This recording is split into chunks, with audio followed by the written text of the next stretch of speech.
My name is Clara Towson, and I'm a friend of the show. Boom. I am Francisca George, and I'm a friend of the show. Perfect.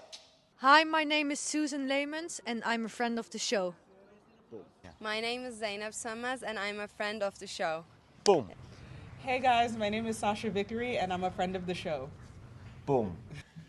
Hi, my name is Lloyd Harris and I'm a friend of the show. Perfect. Hi, my name is Jan Faria and I'm a friend of the show. Boom. Yes. Take one. Well done. Hi, my name is Jasmine Paolini and I'm a friend of the show. Wow, Jasmine, you got it in one time. Ready? Play.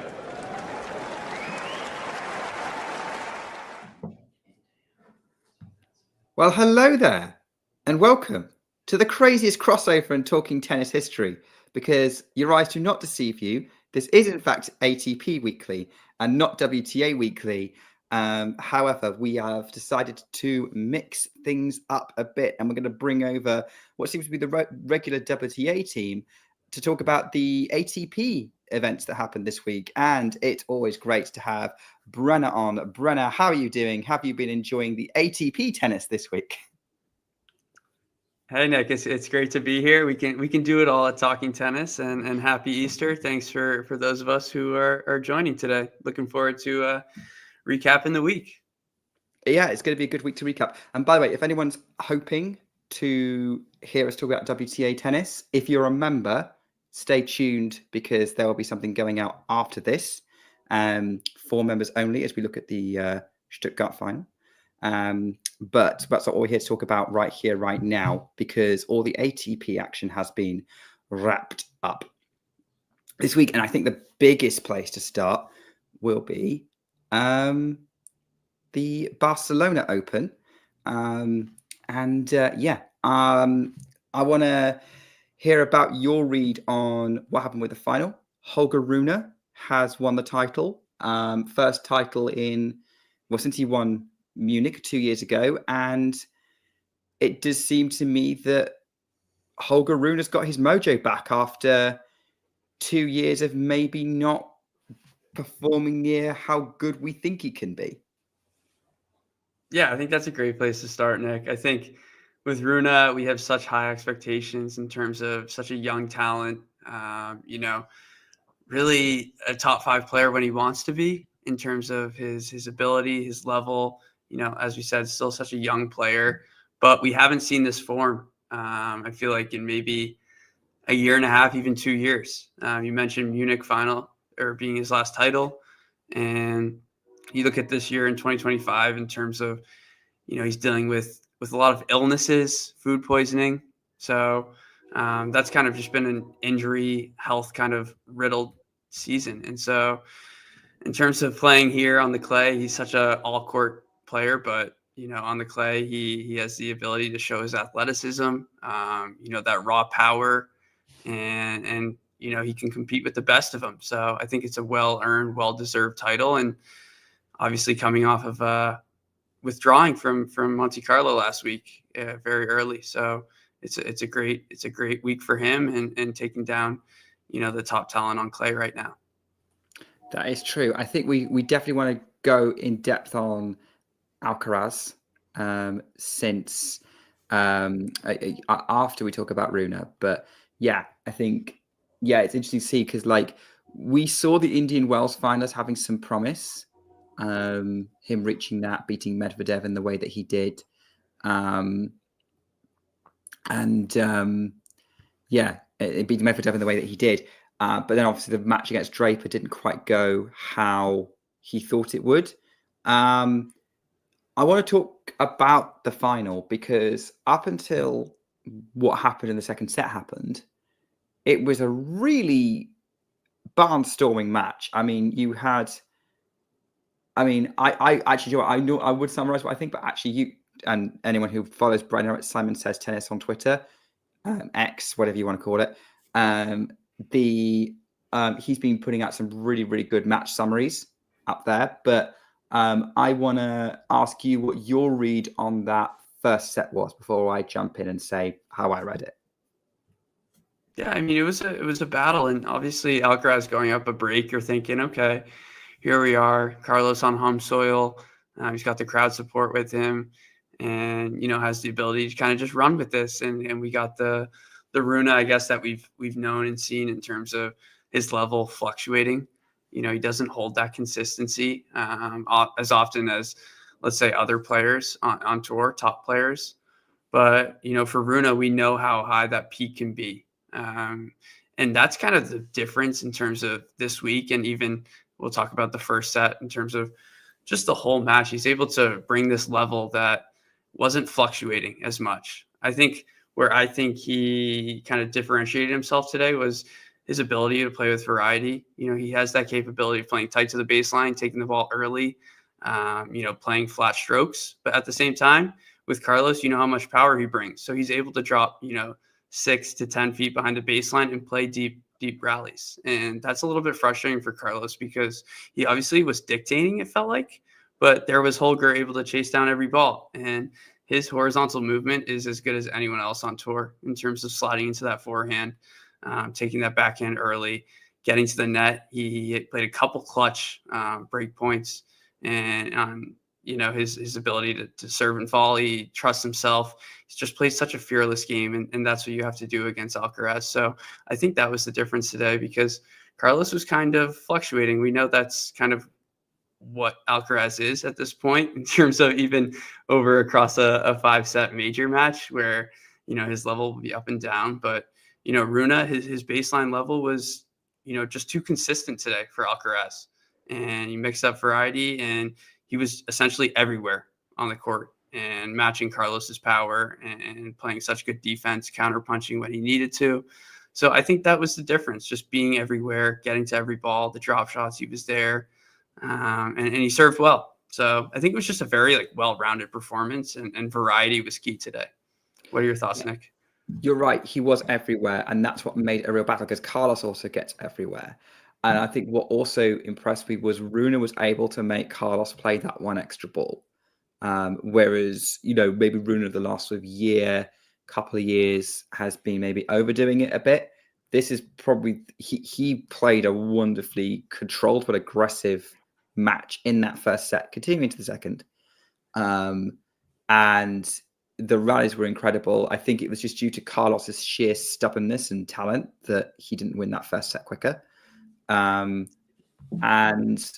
yeah, I'm excited to see what that means because I think a lot of people reevaluated Holger Rune in the last sort of 2 years when he stopped winning titles. And in fact, looking at it, he only reached one final in the whole of 2024, and that was Brisbane. So when he got to Indian Wells, it's been over a year since he even reached a final.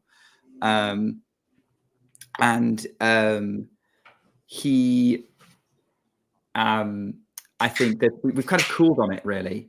Cooled on him, really. It's like, he showed a lot of promise, but is he going to deliver on that? And maybe this is a sign that he's back on track because obviously he's now won a title. He's won a 500.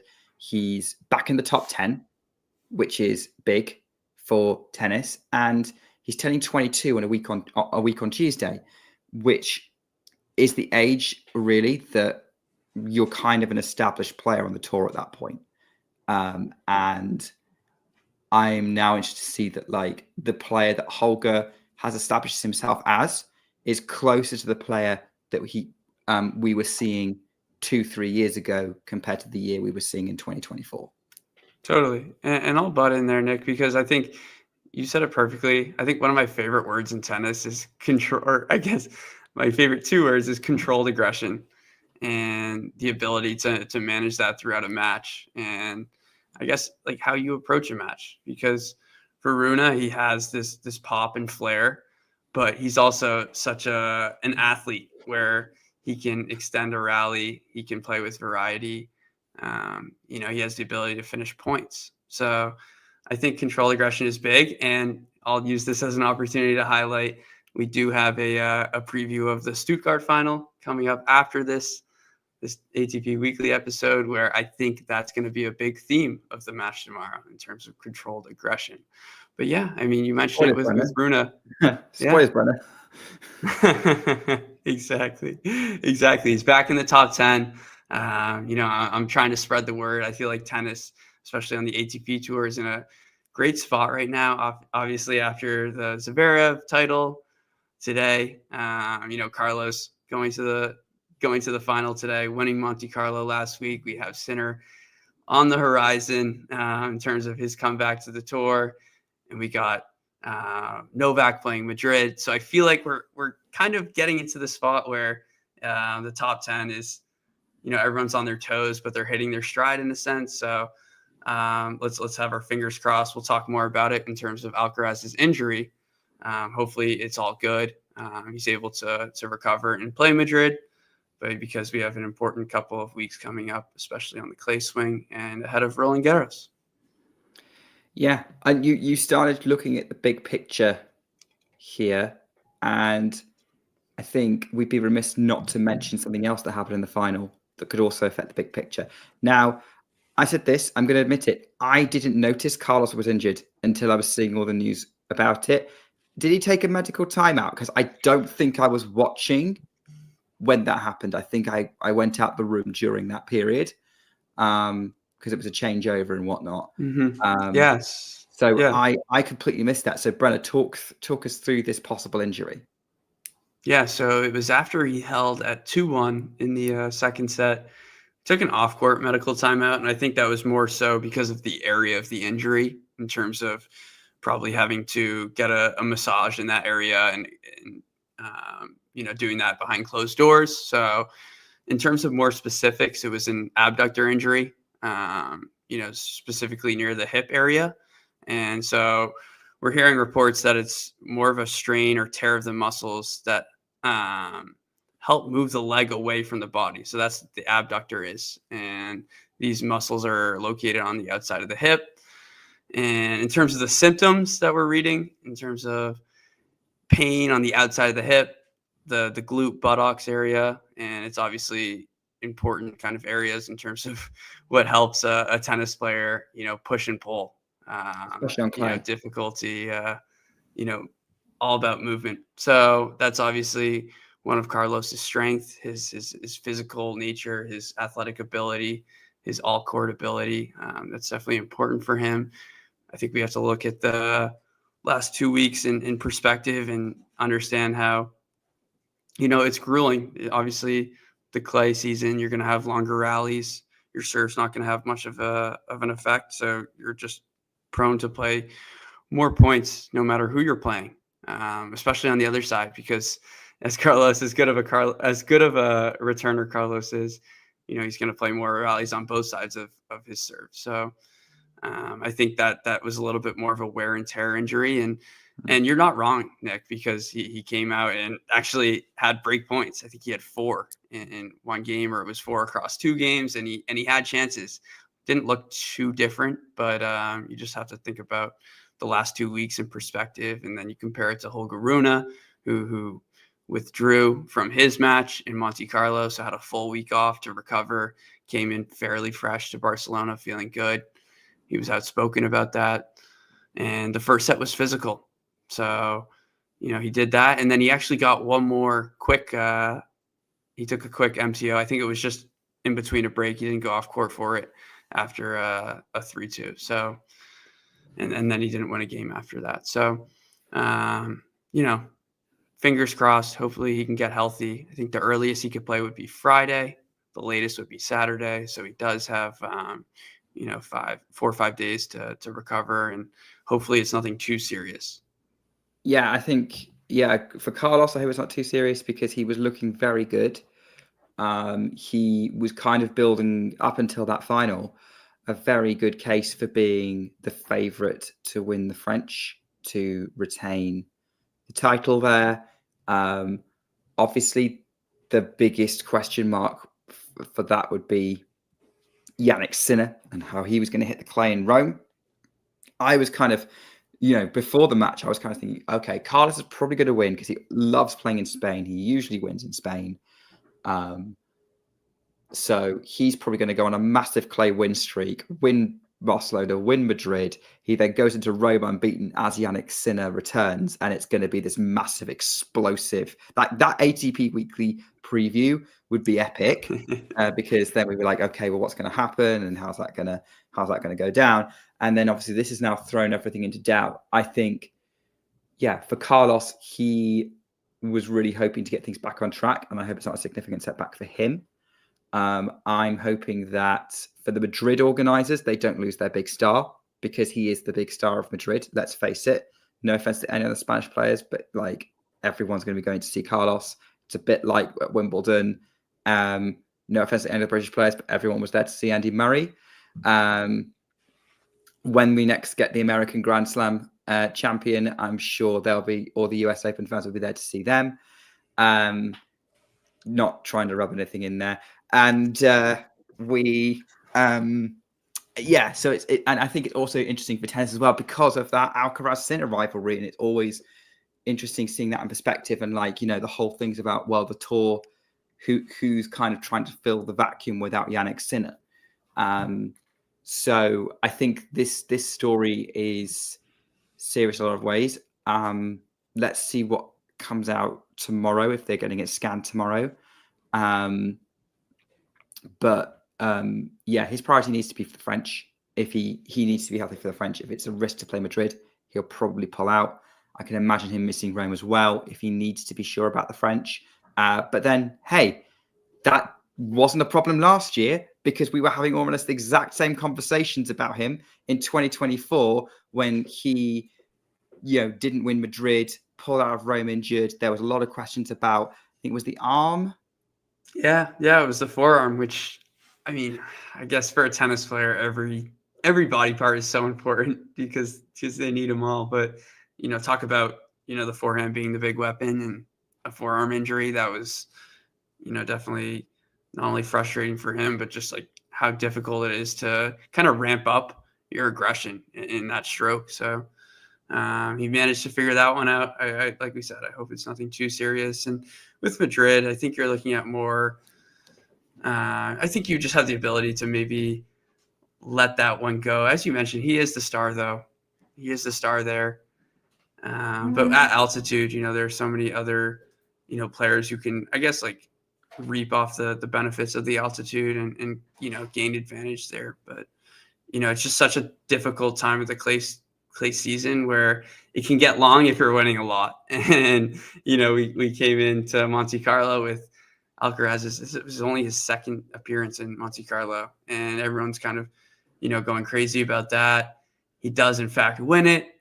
Then he has to go, back-to-back Spanish events where, not only he feels the pressure, that Ethan Quinn match could have went 3, which would have been even more physical toll on him, but he ultimately gets through everyone and fairly comfortably and, gets a very fresh Holger Rune who, as someone mentioned in the chat, it's difficult to play injured and with that fatigue. So it's just something to monitor. And obviously with Roland Garros being the priority, you have to, be smart about the next, we'll call it 3 weeks, because you get 2 Masters 1,000 events and, Rome, he really doesn't have much to defend there.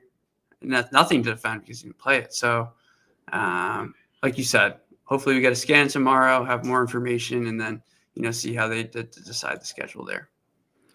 Absolutely. And that's going to, that will impact things. It's going to impact Madrid because I think we don't have a Madrid draw out, so it's difficult to do a proper preview of it. So we'll probably just mention a lot of the potential storylines going through the show because I was thinking about this. And in Madrid, especially with Sinner not playing, there were 2 heavy favourites because there were 2 players who love playing in Madrid and have very good records here.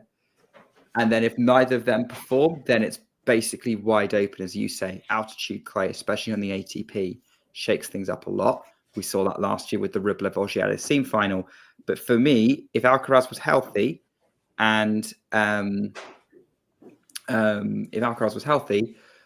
we would be talking about him and Zverev being the 2 main favourites by far for Madrid. And that was very much strengthened by Zverev winning Munich today. and completely, he now seems to have dug himself out of the rut he's found himself in over the last few months. I think after rallying from almost losing to Griekspoor in the quarterfinals, he's not looked back and is starting to look like the top 3 player that he is, and he's now back to world number 2 because of Alcaraz's loss today. Yeah, I mean, it couldn't. I think this tournament worked out well in terms of it being upgraded to a 500. You know, he's been such a inconsistent player over the last, I don't know, even 2.5 months. This is his first tournament gathering 3 consecutive wins since Australia. So you talk about form, confidence, it's just like non-existent. Going down to the Golden Swing, testing out new rackets, trying to prepare for the clay swing. That didn't really work, didn't gain much from that. And then Indian Wells, you mentioned Griekspoor, you know, takes him down in the first round. And that's a whole nother shakeup there, but has the opportunity to come on home soil, and the weather at least cooperated as opposed to, I think, previous years where, you know, it's been super chilly, not a great event to be at in terms of, you know, a 250. I know they redesigned the stadium this year, so just a little bit more to get up for. And, you know, the draw panned out fairly well for him, but talk about, you know, Griekspoor serving for the match, 15-love, 5-4, and he just turns on a different gear. He's able to, you know, play, I guess, like a wall in a sense. And Talon got tight. He got scared. He got nervous. And Zverev was able to take advantage of that opportunity, you know, win the breaker.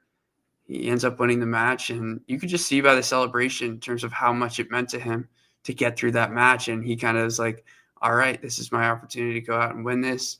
Gets it done in a tight battle against Marijan. You know, was up a break, gave it back in the first set and won that breaker, and then kind of cruised to the finish line.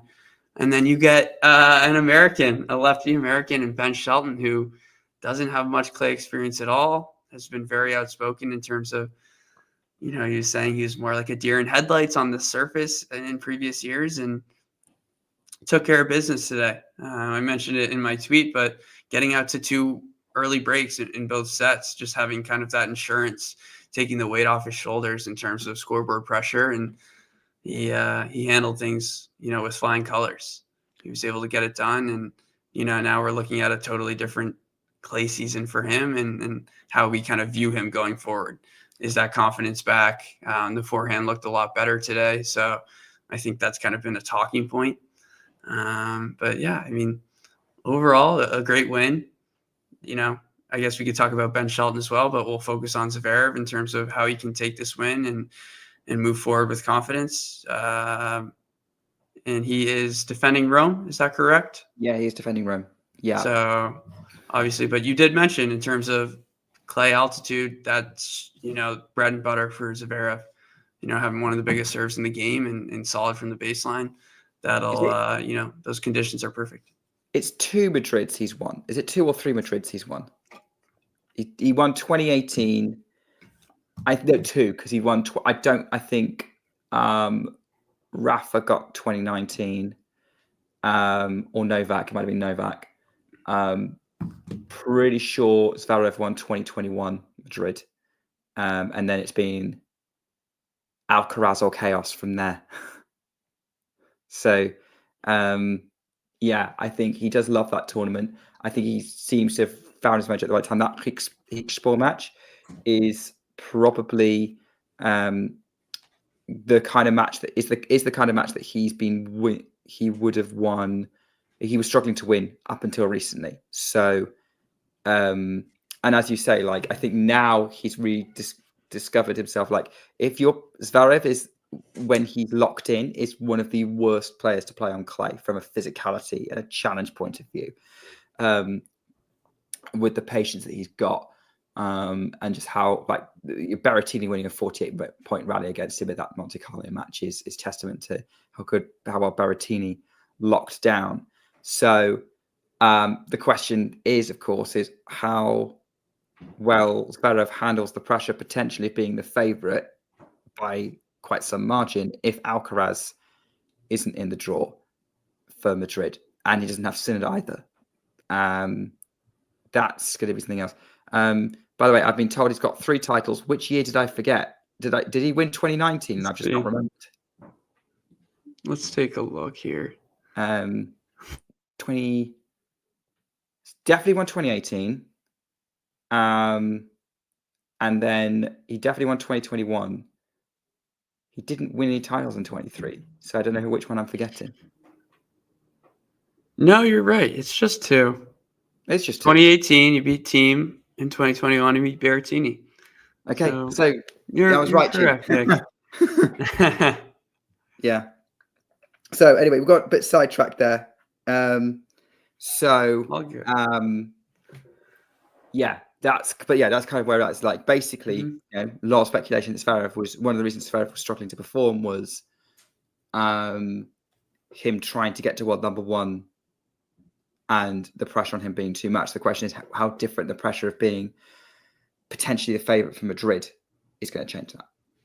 Yeah, I mean, I think that's a good place to start in terms of the mental approach to being the top seed at these tournaments. And it's essentially been, since Sinner got suspended. I don't know how many tournaments it is. Let's say 6. You got 2 in the Golden Swing where he lost fairly early. Indian Wells, Miami, Monte Carlo, and Munich. So I don't know if I'm missing one there, but I feel like it has to become a little bit. You just have to accept it at this point. Rome is just we'll call it 2 weeks away, and who's coming back. I don't know what the head-to-head is there, but your most recent match in terms of the Australian Open, you just have to focus on yourself. Carlos may or may not play in Madrid. You take what you did in Munich. You take that mental strength and fortitude from coming down from Greek sport serving for the match there, and you just have to be confident, because I think today he just played a solid. I think with Shelton, it was maybe a little bit easier to be like, I'm just going to play solid. But even from the start, just playing like very, very solid tennis on those break points, almost like a wall, moving well. The forehand looked a lot better than I think it has in previous tournaments, even rounds.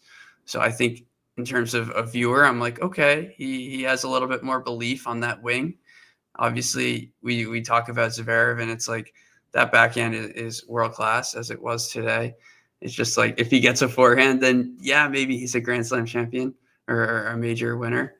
But you just have to kind of, I hope he is able to breathe a little bit after this week, celebrate tonight, understand that you've at least checked a box, and now you can move forward with, a little bit more confidence and kind of let the noise go, because the world, or I guess the best player in the world is coming back to town soon. And you just have to accept that and control what you can control.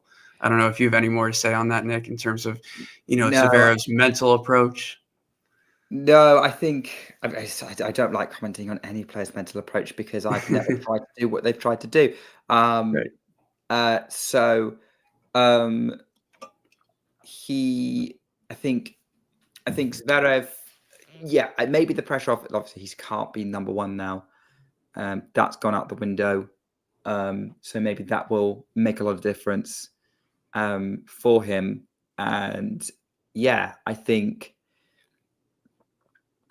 like, he can afford to celebrate, because he also, like Carlos, wouldn't play until Friday or Saturday.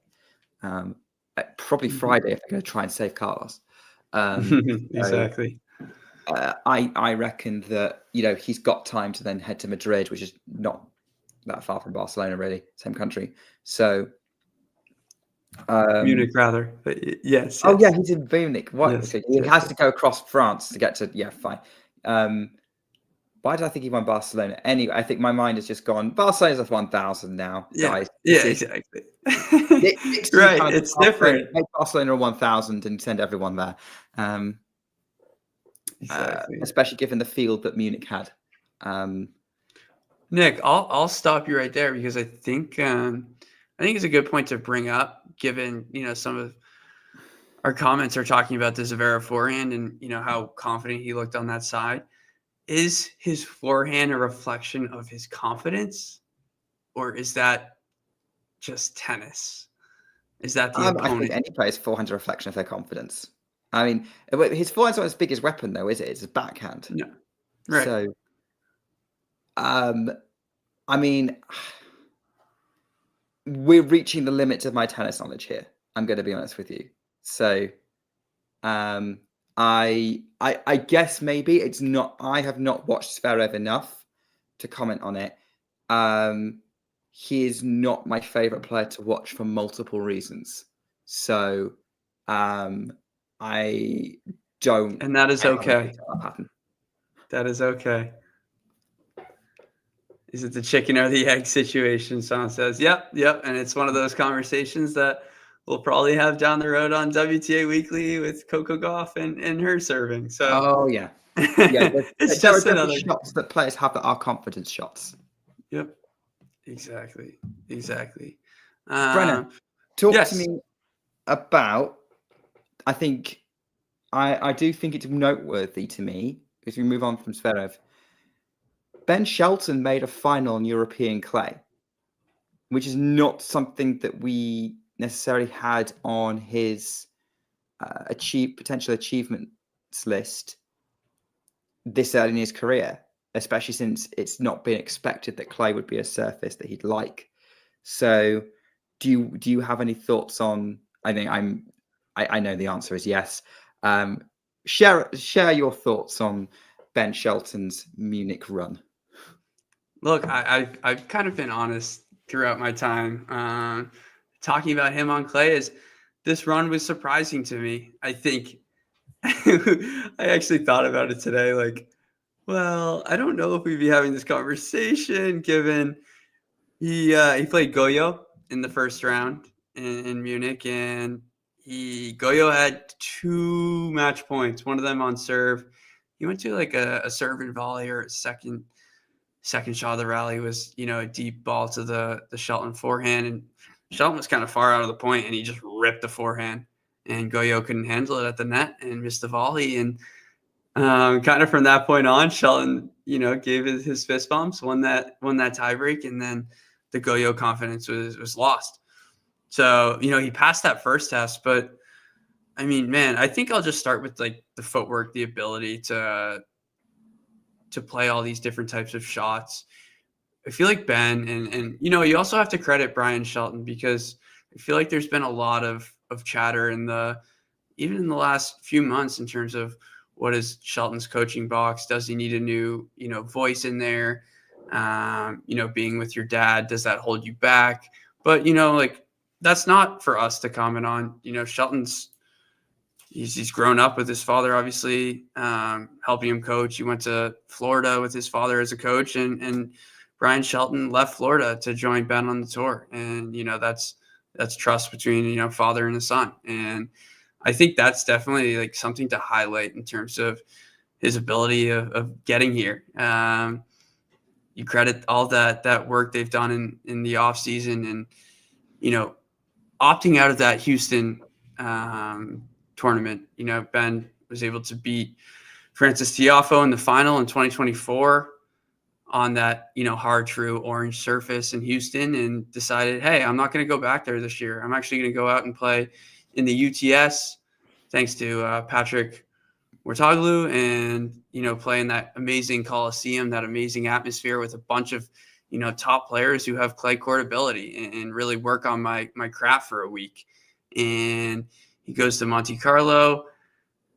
He wins the first set against a very important Fokina, but, the rest of the match doesn't go his way, and he gets another opportunity to train for a week. And I think you just have to, tip your cap to Ben Shelton for, how persistent, how determined he is to, succeed on the surface, and really try and, find ways to create solutions, for him. He knew that the movement was a problem.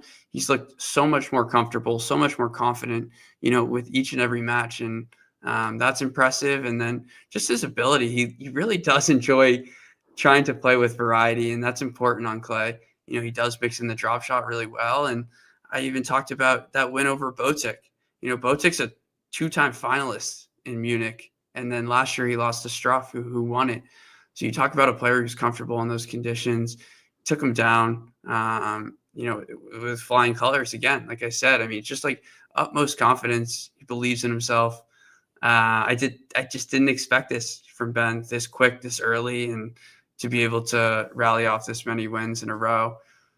Today he looked outmatched, but look, we're talking about Sasha Zverev being such a high level, clay courts probably being his best surface. So in terms of me, I'm just like, it's happy for me to talk about and see a confident Ben Shelton, doing his best to deal with the conditions, understand that his serve is not going to have as much of an effect, and kind of playing with more freedom. And I think, he should be excited to go play in Madrid and even more altitude than Munich is. So that's my take, Nick. I'm happy for him, and I'm happy for, American tennis trying to at least stretch our boundaries. Well, yeah. I think you mentioned altitude, Clay.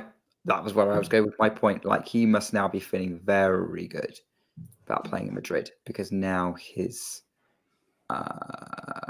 serve will be more effective there. But when he gets back onto the proper clay at Roland Garros, he's going to be confident enough that he's going to be able to compete with anyone on clay. And although I think Americans on clay get a bad rap, I do think this generation of American male players are maybe better on clay than some of their predecessors. I don't think Taylor Fritz is bad on it. I think Tommy Paul likes it. So Tiafoe seems to enjoy it as well. So it's a little bit different. So I think there's reasons to be excited for Ben Shelton, at least in Madrid. And I think this is going to be a big confidence booster for him, regardless. So like, oh, okay, keep working on some things, and pretty soon I'll be an all-court player. Yeah, that's how it feels. I mean, I mentioned his first 2 matches and kind of just getting through those, but then you look at the quarterfinal and semifinal in terms of playing Darderi, who's a natural clay courter. That's his best surface by far, and the altitude helps him in Munich. And then taking down, one of the most informed players in Franz Rundelo, surviving that second set and coming out victorious. It's just like, think mentally too, going into these matches, you're playing some guys who are far more comfortable on the surface, and, Ben's still coming out there, giving it his all, trying to stay with that positive attitude that he brings to the court. It's definitely a fun to watch, and, it's promising. It's promising. And you mentioned Tiafoe. I'd say higher hopes for Tiafoe than maybe I previously did after his, his performance in Monte Carlo against Kecmanovic. That was tough, obviously, coming from Houston. He lost the final to Jensen Brooksby, and then had to play on a Tuesday. He competed, then he competed against Alexei Popyrin, who ended up, taking down Casper Ruud. So it's something that, I'm excited to see. We talk about Americans on clay. You mentioned it, Taylor Fritz, can perform well, and Tommy Paul, I feel like he's probably the most all-court, well-rounded player for an American. So, like I said, just exciting to see. It is exciting to see. That's for sure. I saw on the chat, by the way, that if Carlos doesn't play, Taylor Fritz will be the number 2 seed in Madrid, which is that so crazy. If Carlos doesn't play and Yannick's not playing, Fritz will be seed number 2. Obviously you were listing off, but Brenna, I want to ask your opinion. Who do you think is the best American male player you've seen on clay?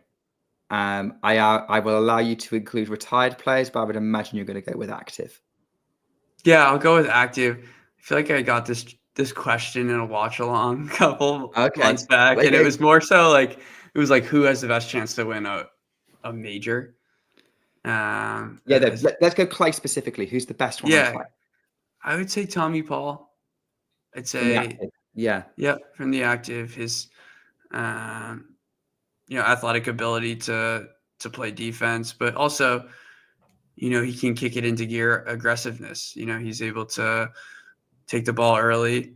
He has great hand skills, so getting to the net, not a problem for him. Fritzy, still the movement's a little bit questionable for me.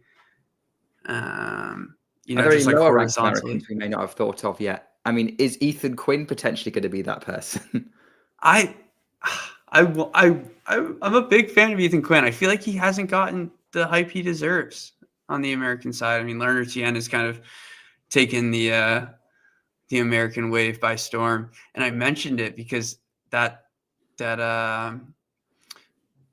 stat was brought up. Zverev is 29-1 versus lefties since 2022 Roland Garros, and I was thinking, who is the one lefty that beat him? And it was Lerner Tien in Acapulco, just I guess, I don't know, a month and a half, 2 months ago.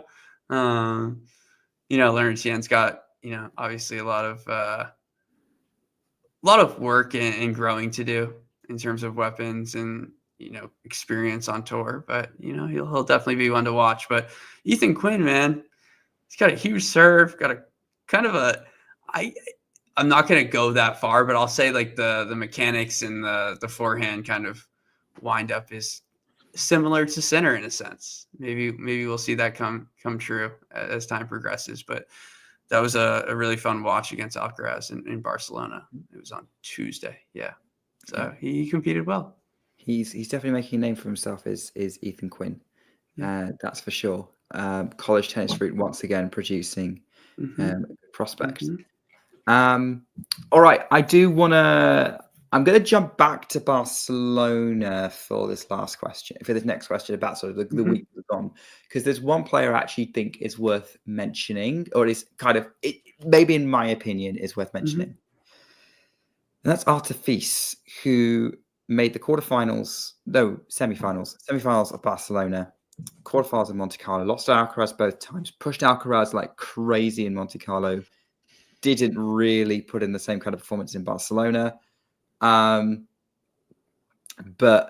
I mention it because I'm very glad to see that tough loss in Monte Carlo didn't knock his confidence, and he got through the draw pretty well. He's starting to get through draws a lot easier than he was previously. But I have to say, I think it's worth mentioning. I want to mention him because if he was British, the hype, and we were going into Wimbledon, the hype would be starting to bubble. If he was American and he got to a quarterfinal at Wimbledon and a semi-final in DC, and we were about to get to Canada and Cincinnati, I would imagine the hype would probably be getting to boiling point. Him being French and another couple of big clay court events coming up, obviously neither has probably read much French media, but I would imagine that their media is probably starting to go a bit crazy. And I guess my question would be, would they be right to? Is Artifice potentially a French Open contender? I feel like he has to be. And I even had him as a contender last year. I forget I think he lost pretty early last year, but I mean, we're still talking about a 20-year-old who, I will credit Jake's pointing out, you have great talking points, Nick. You're so good at it. Fees is just, he's such a fun player to watch and root for because of that tenacity he brings to the court every time. He's got his dad in his box. I feel like he has people around him who trust him, who he trusts. Support. Contender is a stretch, as Gene's saying. Yeah, I mean, best 3 out of 5. I think that allows him to at least enter that conversation, because I feel like the one weakness in terms of his all-around ability is that kind of ability to adapt to situations and to his opponent. And I feel like that was kind of present in the Alcaraz match this time around in Barcelona. I think he did get a little bit tense and was like, all right, maybe it's not going to go today. You know, maybe I'm not going to have the ability to hang with Alcaraz like I did a week ago. And it's a little bit frustrating sometimes as a viewer when, you know, we have all these different conversations because who comes out on top, but, you know, 5-5, love 40 up a set. And you just don't take any of those points. You know, the first one I think was a return into the net against Carlos, and you know the second ones he kind of exploded on that inside out forehand, which he loves, and then he's up a break in the third. He's up 3-1 and loses 5 straight games. And you know the ability to adapt, handle the moment, play smart tennis. He kind of has one, maybe 1.5, 2 modes, and that's kind of holding him back in a sense. But in terms of like fuming, I mean, this guy's he's not even like there hasn't been many cold moments for him as of late. I would say hot and cold player, but he's not, you know, there's not really like huge lows in his game. He can just catch fire and there's not much the opponent can do about it. Serve +1 is, you know, beautiful. His ability off both wings is great. Talk about fitness wise, a mover. He's amazing. So, you know, he checks all the boxes as a tennis player. It's just, you know, those key moments, you know, ability to handle the moment and then being able to adapt on the other side, handle the scoreboard as well. Like those are kind of intangibles in tennis that we don't talk about a lot. And those are just the things we work on. And you mentioned that the French having kind of the thing when I think about the French is people see them kind of as chokers in a sense in big moments. And I wouldn't, it's just like too early to put Arthur Fees in that conversation. But, you know, as you talked about with the French media, I mean, he's still 20 years old. He has all this talent. He, am I saying this wrong? He lost in that next gen finals against Medjodovic and then, you know, didn't really perform this year with Fonseca winning it. So, I mean, like I said, I feel like he checks all the boxes as a tennis player. It's just about ability to handle the moment and the ability to adapt to who's on the other side and conditions. So too early to kind of go fuming about him, but I mean, I don't know what his exact ranking is, but you know, he's a top 20 player for sure. And he's gaining, you know, so many good experience. Is he top 15 now already? Yeah. I mean, he's got a bunch of experience already and, you know, he's only going to get better. So that's my take. What do you think, Nick? Yeah, I remember thinking last year Feast was overhyped because he was Hong Kong. Totally fair. Lots of explosive ability, but I was going to put him in the box of Joe Wilfried Tsonga or a Gael Monfils of being like all style, a lot of great style, very fun to watch. Maybe on the biggest stage, not quite a contender. He's starting to change my mind on that. I think, you know, the Alcaraz match in he's consistently making quarterfinals of big tournaments now. He's consistently going on runs, and as you said, he's 20. I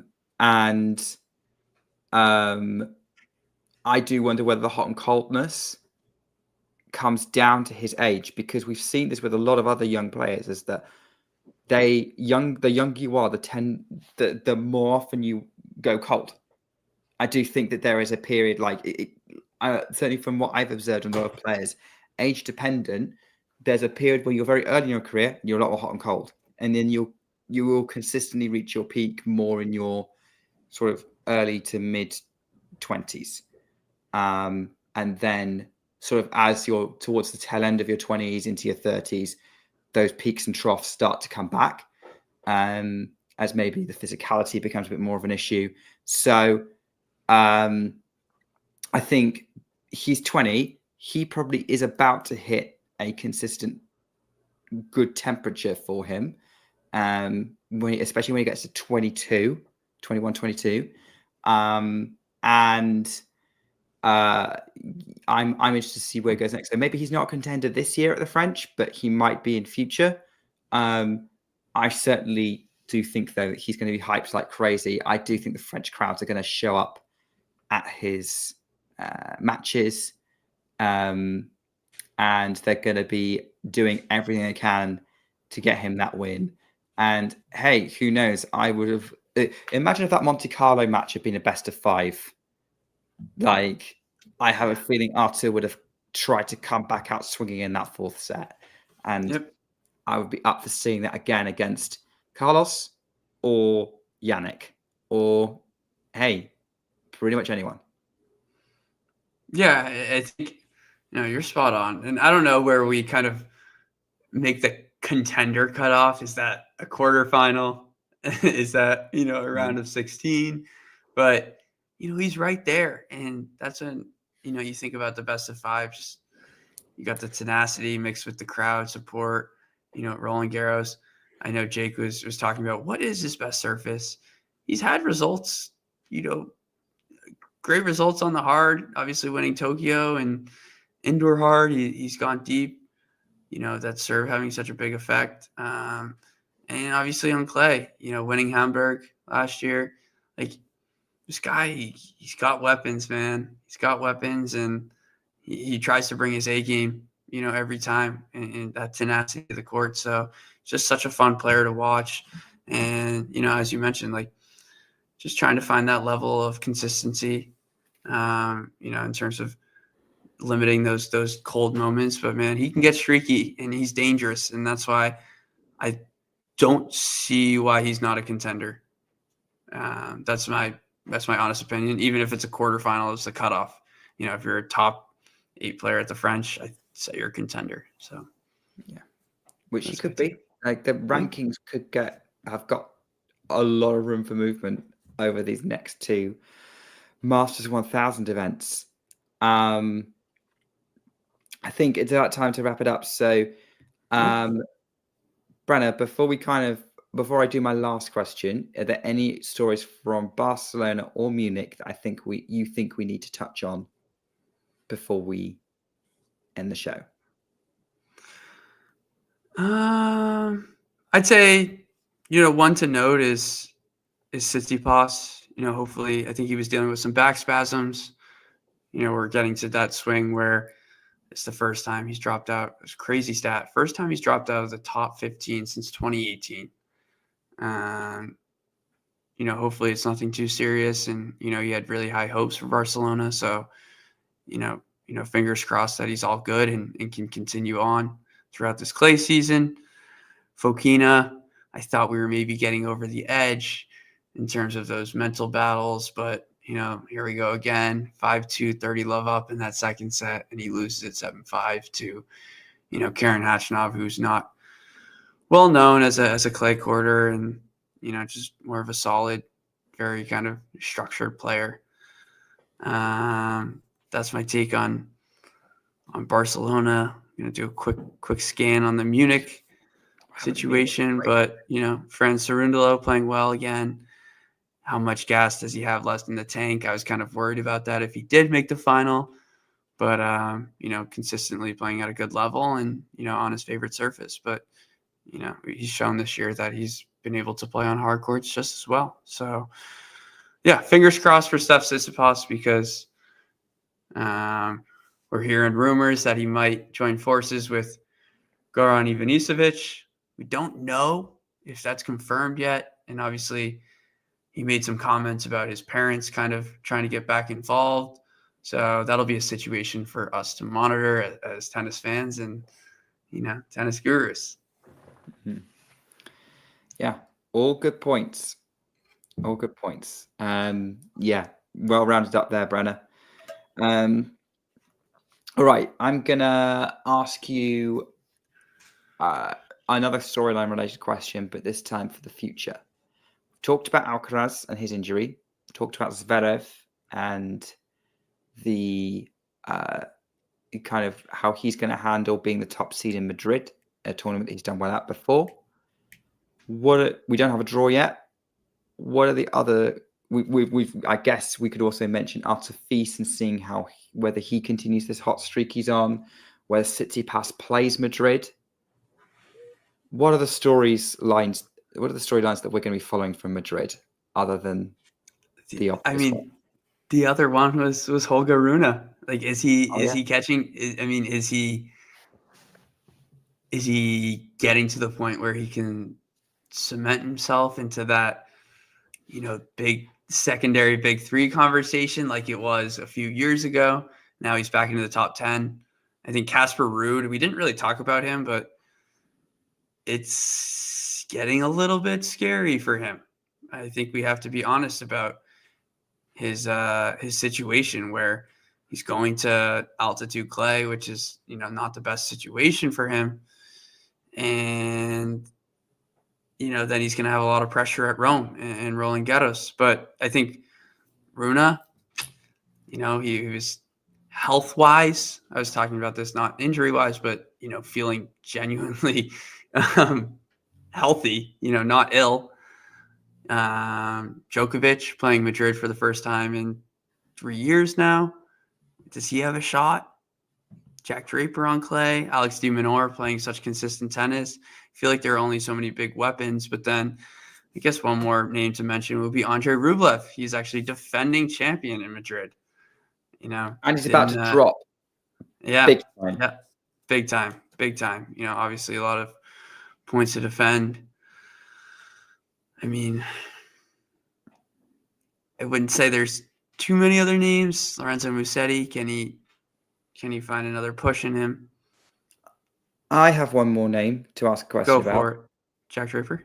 No. Because this is more, is he playing in the draw? Because I don't know. Is João Fonseca playing? Fonseca is playing Madrid. Yes. When was the last time? I don't think he's played since Miami. You're right. He is not. He's going to be back on the scene. He actually went back to Rio to train and prep. So that's where I think he's been the last 2-3 weeks.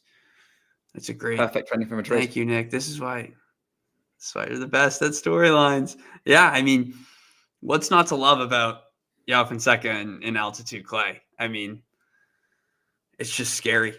It's just scary. I don't want to run into him if I'm anyone. Hopefully he can kind of get his feet wet in the first few rounds with a little bit of an easier draw, and then kind of go from there, work off his ability and comfort on the surface. But yeah, man, I mean, that's a scary player. That's someone to look out for. And, you kind of think of the Fran Cerundolo as well, in terms of just like having that ability, that pop on the forehand wing. But yeah, I mean, I have high hopes for him. I'm sure you're the same way. Nick, do you love him? I mean, he's probably one of the most fun players to watch on tour. Talking about Fonseca or Cerundolo? Fonseca.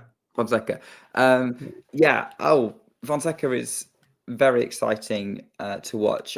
Certainly that forehand he has is monstrous.